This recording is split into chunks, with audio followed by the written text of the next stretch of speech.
YouTube video in the background, answered emails, made a phone call. And a few of us were in the chat rooms networking and chatting in there about the video. So I'll go ahead and close this out and get started on our next group of speakers. And again, if someone knows how to pull those polls up, if you don't mind to post that in the chat for everybody else.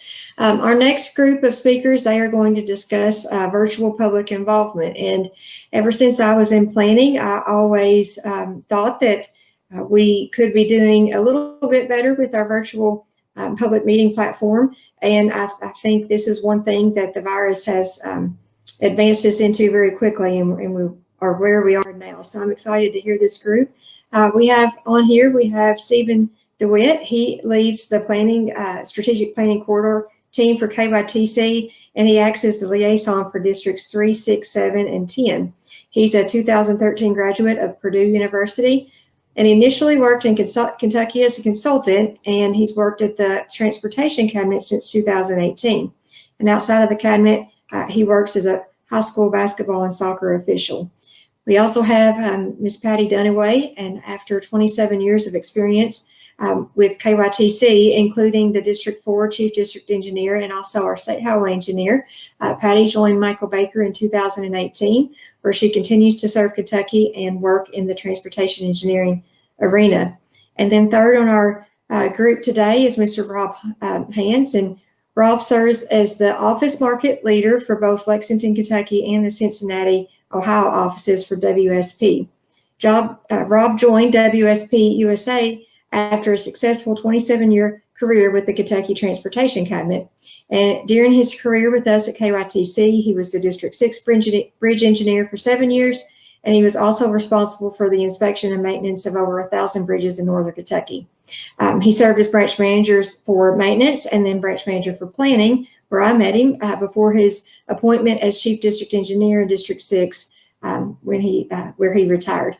So I will turn it over to them. I see that Stephen's on here. Stephen, do you have other people turning on or just you right now? I think we're having other people turn on, but we can get going with my part, and as Rob and Patty's parts come up, hopefully we can get them joined. Very excited to talk to you all today about virtual public involvement at the Virtual Partnering Conference.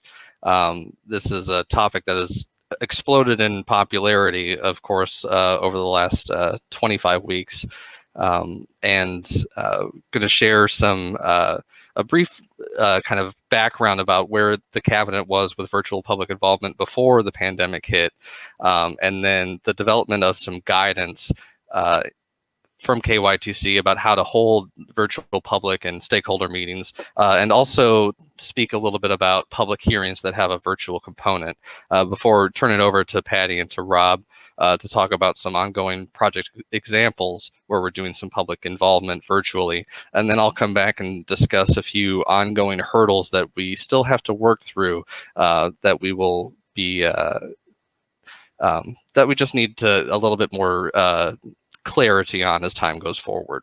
And then hopefully we'll have some time for questions. So be sure to use the Q&A feature that's on the sidebar. A little bit of background.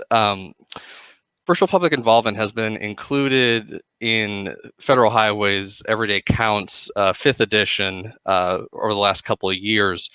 And the cabinet has always tried to implement those innovations to make our all-around product better. And as part of an effort to improve our virtual public involvement, in early 2019, we identified a pilot project that Rob is going to talk about, where we were going to try and do virtual and in-person public meetings side by side. And kind of compare and contrast and see how they worked. And the study that we chose for that was this big behemoth interchange by the Louisville airport, the I-65 and I-264 interchange study. So I just threw this up here for a second, just seeing in the RFP that one of the tasks was to conduct public involvement activities virtually. And then the pandemic hit, and everything was suddenly converted into virtual. And we kind of realized that we didn't really have any guidance to go by within the cabinet. So we started working to develop that. A bunch of meetings got canceled or they got pushed off. All of our hearings, of course, were pushed to the future. Stakeholder meetings were a little bit easier to convert to virtual meetings. There seemed to be a lot more, they're smaller and more contained. So virtual stakeholder meetings kind of started to proceed there for a while, but it's taken some time to get the virtual meetings really under our belt.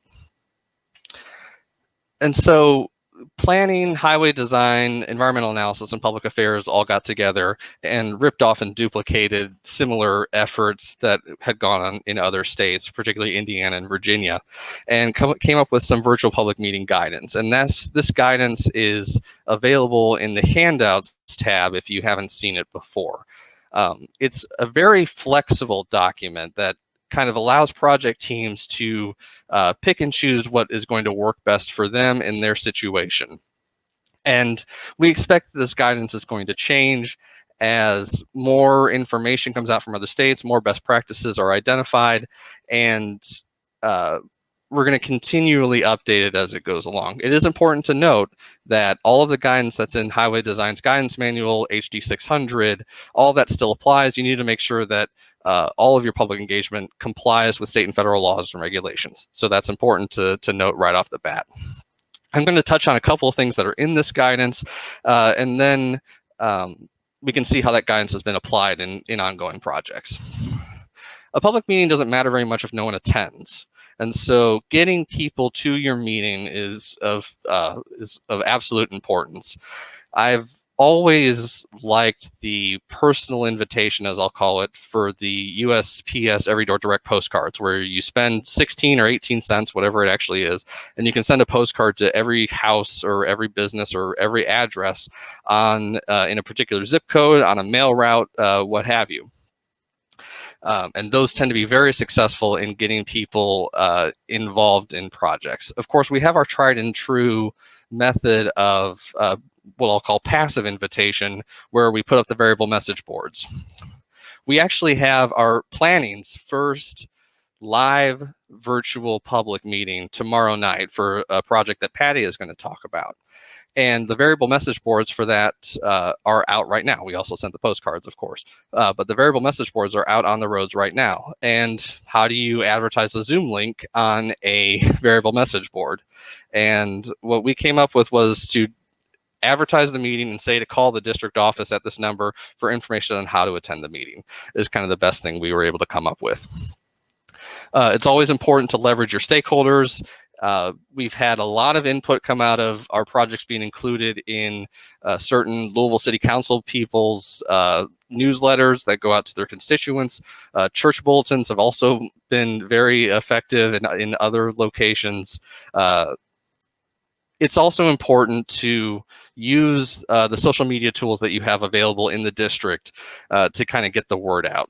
One tool I'll talk about specifically in the next slide is the Facebook boost, but I'll come back to that. And of course, we have our tried and true media advisories from public affairs, as well as your required legal notices in the paper.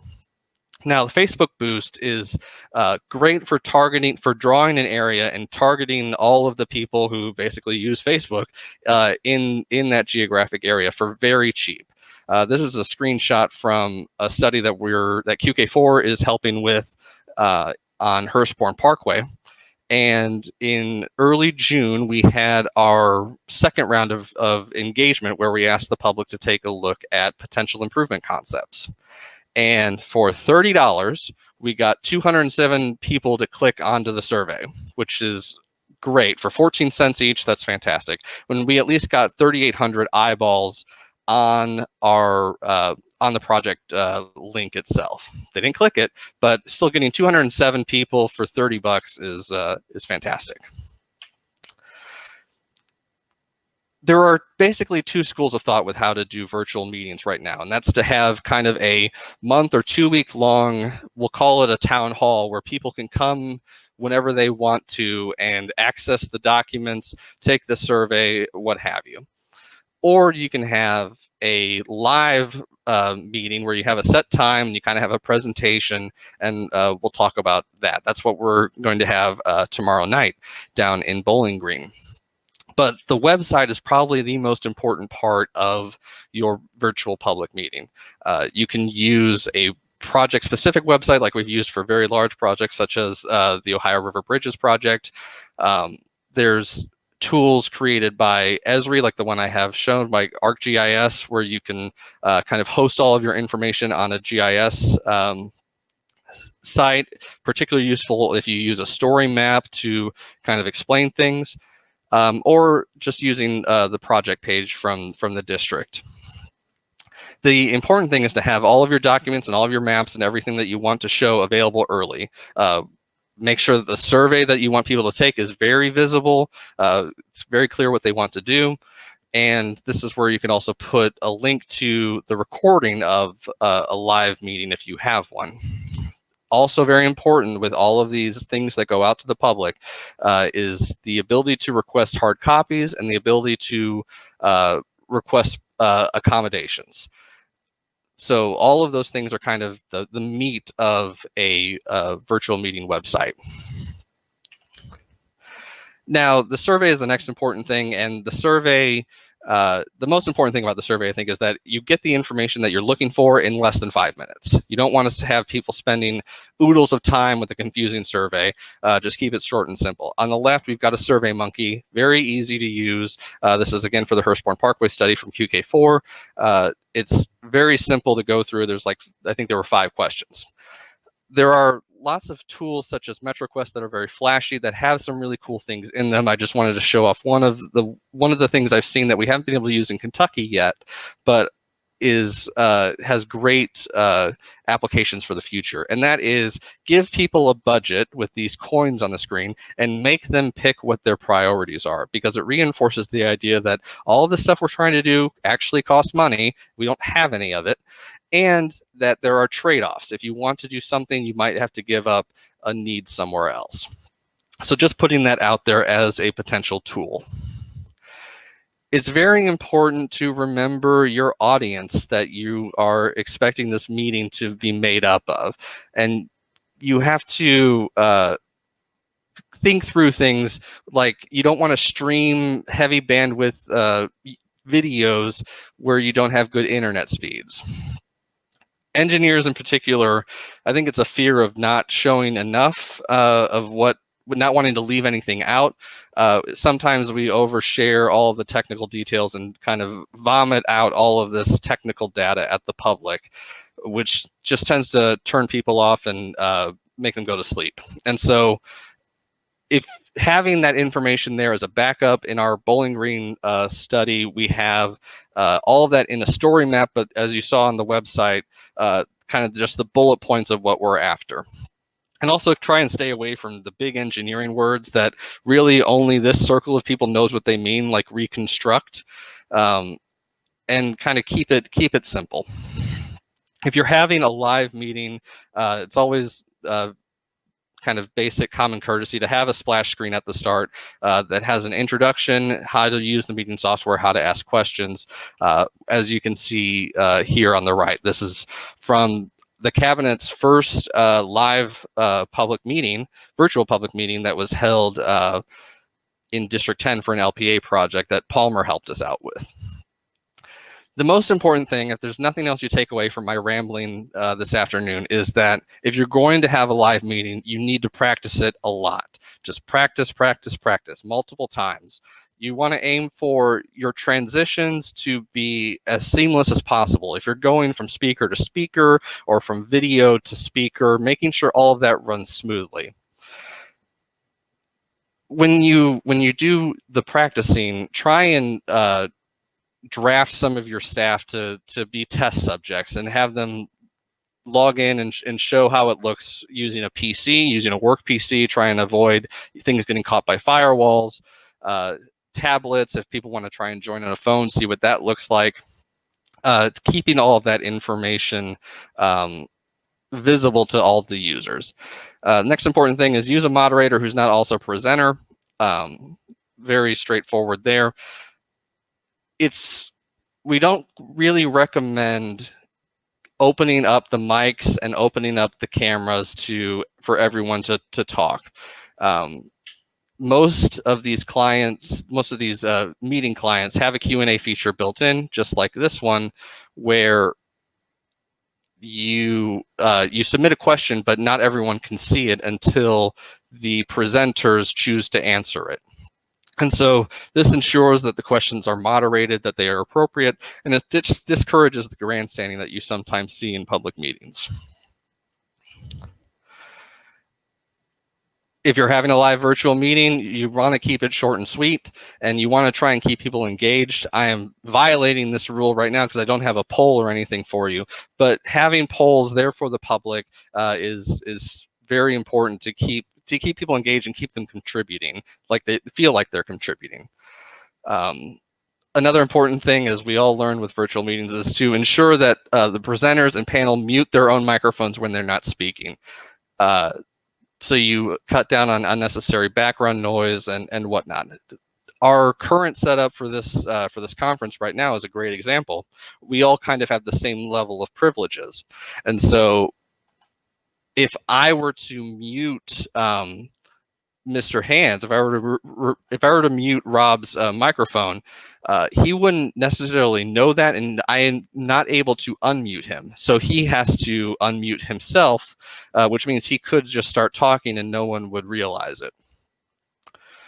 The other important thing, and we're going to practice this tomorrow, is to have another line of communication available with the project team and presenters in case the meeting client goes down for a short amount of time. Tomorrow we've got a group text going, but you can also use something like Teams if you're using a client like Zoom, for instance, for your meeting. The other big piece of information that we've had a lot of questions on and has taken up a lot of the air in the room is public hearings with a virtual component. And so, and I'm going to try and be very specific here. When projects require a public meeting, or when when projects where a public hearing is required, or when holding a public hearing is in the best interest of the public, there are virtual options to supplement public hearings during emergencies or at other times when the public is best served. As you can tell, that's quite a title. I love the title. It's very clear and very regulatory on what needs to happen. Now, this process is not yet been finally approved by Federal Highways. It has gone to the Kentucky division. It has gone to headquarters. We are expecting final approval soon, but it's important to note that there are a lot of coordination steps that still apply, and all of the NEPA standards must still be met. Particularly, we can't get away from not having an in-person component of the public hearing. If you are going to have a public hearing, it will require a public involvement plan that's been reviewed by Highway Design, by DEA, and by Federal Highways. I'm just going to talk briefly about a couple of key points with the hearings, and then I'll turn it over to the more interesting stuff. The key is the public has to have the opportunity to view everything both in person and online before, after, and during the public hearing time. The public has to be able to submit comments. You have to have protocol for how those comments get submitted, and that those comments are viewable as testimony. Again, the public access to all the materials is paramount. There are things that you can do to still have that in-person component and comply with emergency executive orders, appointment only, office hours. We've also heard about drive-throughs where a kind of like a fast food kind of setup where people would go through a project in their cars. If you have a venue, you have to describe how you're going to keep it safe, and of course, you still have to include all of the ADA and LEP statements in all of your notices. And with that, I'd like to turn it over to Mr. Hands to talk about our interchange study by the Louisville Airport.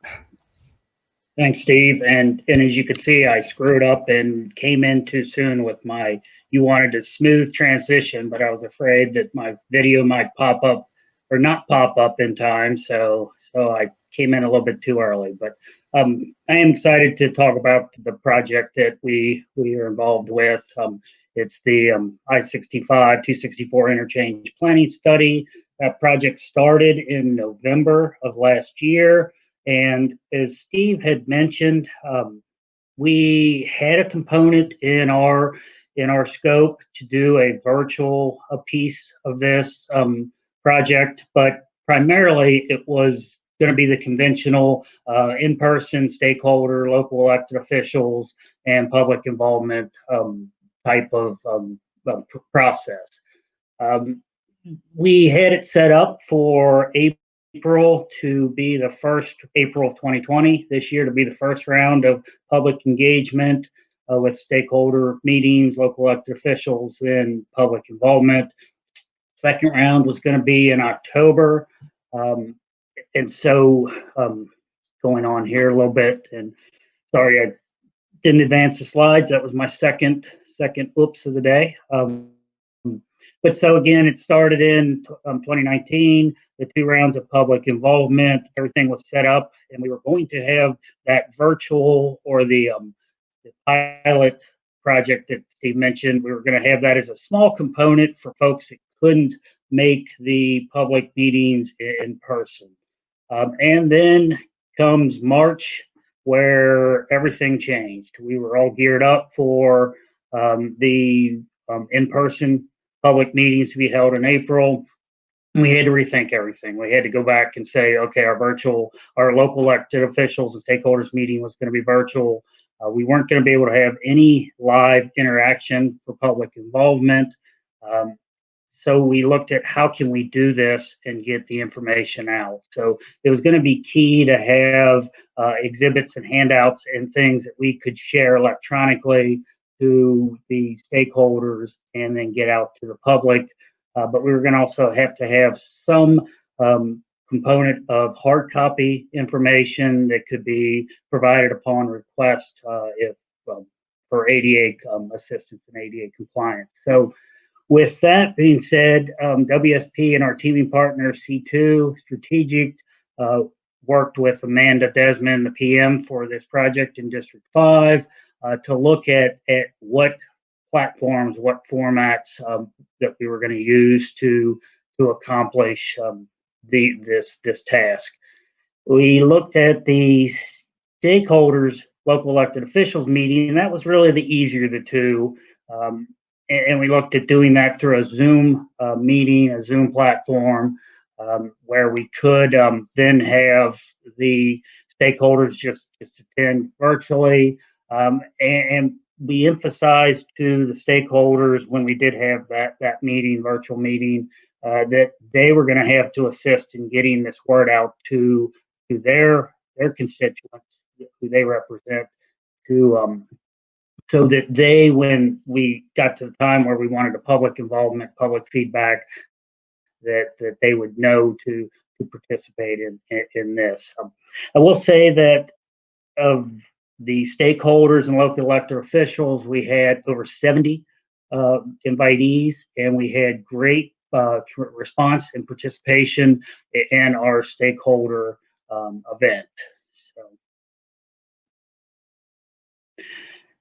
So as we looked, I mentioned that we did the local elected officials and stakeholders meeting via Zoom platform, but we looked at other online engagement platforms, other opportunities for different softwares, and they are almost endless anymore. There's so many different ways to engage folks virtually. But so we did the stakeholders meeting with Zoom, and then we decided to, before that, as we looked at this, we started seeing that there are some real positives to this virtual aspect of getting public engagement. First of all, it is flexible, and you can manage your participation of who can be involved and who can't. The big one that we saw, and again we saw it with stakeholder engagement, stakeholder meeting, is there's no travel time. It's a cost savings for those folks to be able to participate.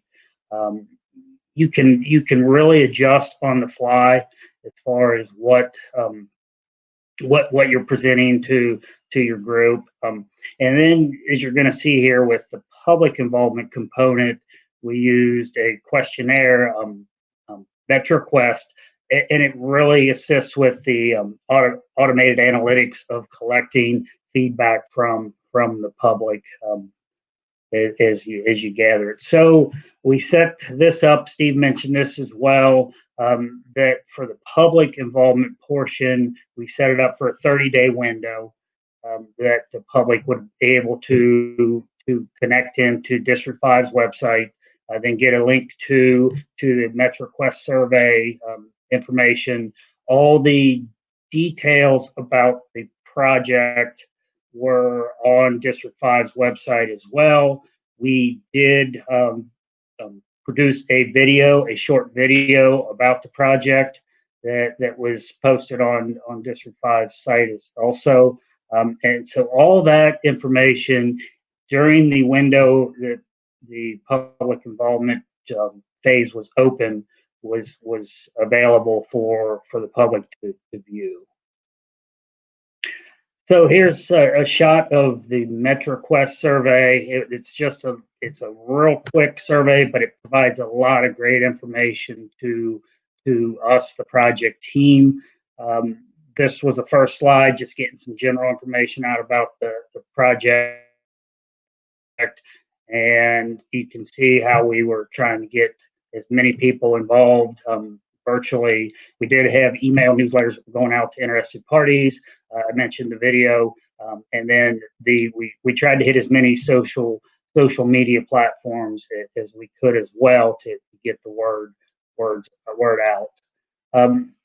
This was another screenshot that was really beneficial, that it gave us a graphical map that participants, when they went to this MetroQuest survey, could drag and drop the different icons right onto the map where they felt there was concerns, and give us feedback about the existing conditions aspect of this interstate interchange and where they see the problem. So that gave us great intel into where the issues are, which then ultimately is going to allow us to make recommendations on improvement strategies for this interstate interchange area. So the survey was out for 30 days. As you can see, we didn't get a great number of respondents. There are only 443, but we got well over 1,000 different markers that were on this questionnaire map, and again was able to pinpoint in where the issues are, and gave us the information to really start diving into coming up with solutions for improvement strategies for the area. So our next steps, the second round of public involvement stakeholders meetings will be in October. We're also going to be having those. The stakeholders meeting will again be a Zoom platform. The public involvement is going to be virtual as well. We are still looking at doing it for a month period again. It worked the first time, so we're going to do it again this time. We're not sure if we're going to use MetroQuest, because now we have alternatives that we're going to be sharing with the public for the comments on how they feel those improvements look. So we're contemplating a different platform for the survey or questionnaire. But again, we'll have all the exhibits and handouts, and we're going to put together another project video, and that'll be posted on the District 5 website. So with that, I am going to turn it over. I see Patty is on now, so I'm going to turn it over to Patty to talk about her project. Okay. Thank you, Rob, and thank you, Steve. Good afternoon, everyone. For my portion, as Steve mentioned earlier, I am going to be covering the stakeholder engagement that's been done on the District 1 project for the US 51 K-Rail Bridge project, as well as the District 3 project for the new interchange feasibility study on I-65 in the southern portion of Warren County. Like I said, Steve had covered a lot of the things that we are trying to engage on both of these projects. And the main thing is the communication, making sure that the stakeholders and the public are informed throughout the project. Whenever the virus hit, the first thing that our project team for both of these projects was talking about was how we needed to keep the momentum going for those projects. For this, the US 51 project, we had already engaged with the Citizens Advisory Group, as well as had the first set of public meetings. So we wanted to make sure that we kept that going, as well as followed the guidelines that had been provided to us thus far. So these updates have been created, and they are sent out to the mailing addresses that we obtained at the public meeting, as well as to the stakeholders, throughout the various website and the project-specific email that we have. So we are doing that, like I said, to make sure that we provide multiple ways to engage the community members and make sure that they are involved throughout the life of this project. On the next slide, you can see, as Steve mentioned, this was the first time I had interacted with the U.S. Postal Service's Everdoor direct mailing. That is an excellent tool to get out to the specific residents and businesses within that area. On this postcard, you can see it has a lot of information, but it included multiple ways for the public to engage with us in this public meeting going on tomorrow night. So you have the Zoom meeting link, as well as a dial-in number that they can use, and the survey that will go live as soon as the meeting concludes, so that you have the barcode there that they can scan, as well as the link to get to that. So I know that this has been successful. Joe Plunk actually sent me a text message with the one that he received in the mail. So he is located within the project area. So we are very excited about the meeting coming up tomorrow night. On the next slide, Steve had mentioned about the story map. So the ArcGIS story map is a tool that we have found is excellent to use, especially for project team meetings and those smaller meetings like with the local officials and stakeholders. It has various capabilities. We are using it on the I-65 new interchange feasibility study to, I guess, conduct each of the meetings, and we put in the information. You can see across the bottom there the various tabs that you can do. You can save each of the kind of the story for that section, for example. So we got existing conditions. So we've saved that. You can see that it creates a story through the use of interactive maps, various text. This photo there is of the kind of the water wells in the area, the springs. The next shows the roadway characteristics. You can click throughout various parts of the map, scroll over to see information pop up about that location. With this project, we're looking at 3 potential locations. So the person that's interacting with the story map can learn more information as they continue down through the story. The last one that we're showing today just kind of shows the level of service. Like I said, you have various different things that you can show throughout the sections of a story map. It's, like I said, it's a great tool, and it's one that we have found, like I said, for the smaller groups. Now, the larger groups, like the public meeting that Steve alluded to, we have chosen not to use that. We'll be using some screenshots in our presentation. But with it being live and the amount of data that is in that story map, we felt it best to keep it short, concise, but also we're going to be providing the links so that they can go and view that story map, get more information, as well as engage through the study, the Survey Monkey study that we have, with the 2 goals of making sure that the public and the stakeholders stay informed throughout the life of the project, and that they can continually give us input. One of the things that we have found is very important is making sure that you have your partners engaged with you. So before I get into the polling, I want to mention briefly, so District 1 through Chris Kuntz and Keith Todd, helping us to use their social media to get the word out. District 3, Wes Watt, Joe Plunk, and the staff there, Ben Hunt, making sure that they have those variable message boards up to tell about the project, as well as sending out hard copies of the information. That is something that, today's time, you think that people can engage with you, but you have got to go above and beyond to make sure that they are aware of it and that you give them every opportunity. As Denitra has so well shown us today, these polling questions as you go throughout the meetings to make sure that you keep your audience engaged. Steve had advised us, after about 10 minutes or so, people can check out. So we want to make sure that they interact with us throughout. And we are using that information along with the surveys that are done to make sure that the citizens know that we are hearing from them. On the next slide, you can see you can use pie charts, bar charts, whatever you would like. But the most important thing is to make sure that every person knows that they're heard and they have a voice in the life of the project. Now I'm going to turn it back to Steve. Let him discuss some ongoing hurdles. Yeah, thank you, Patty.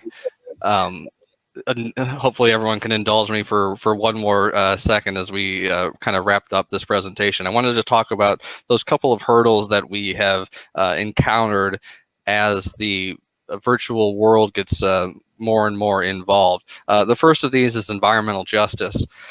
Virtual meetings give you a lot of flexible options, a lot more options than you had before to engage with the public. But that also means that there are a lot more opportunities for you to screw up your engagement and fail to get the kind of feedback that is necessary and fail to engage with those communities. And so it's highly recommended. And this doesn't go just for virtual meetings. So this is just a good thing to remember as you interact with potential EJ populations, is to engage those community leaders. And that doesn't just mean like their council person, like you might have to go talk to church leaders, to community centers. Actually getting to where the people are, meeting people where they're at is the best way to actually engage with folks. And so just keeping that in mind, that you do have to put forward some effort in getting those different communities engaged and getting the feedback that you need. The second thing is disability accommodations. Tends to be kind of difficult with these virtual settings. What we can do is ensure that all of our notices, all of our invitations, those postcards, they all include accommodation statements, a phone number to call to request accommodations. Having a dial-in number for a live virtual meeting is a must. As part of that meeting, very much recommended that you read the questions aloud before you give an answer. There are some tools out there that have live captioning available as something to look into if that accommodation is requested. Of course, if you post a recording of the meeting on YouTube, YouTube will automatically caption that meeting. It might be a little rough around the edges, but it's automatic and it's straightforward to do. And then the last thing is to have hard copies of any materials, have a hard copy version of the survey available if it is requested. Denitra, I know we're a little bit over on time. Our contact info for the three of us is up on the screen. Feel free to give a call. We've got 2 questions in the chat. I think I can publish both of them, and we can answer. We can try and answer these if we have time. Okay, Stephen, if you will, you did publish them, I believe, and I think if you will just answer in the chat Q&A there, everyone can see the answers. And okay, so we can just type it in. Yes, I believe so. You want to try it out? Yeah, I think it's going to let me. So if you want to do that, then people can look there and check back and see the answers. So. Okay, perfect. Thank you all very much.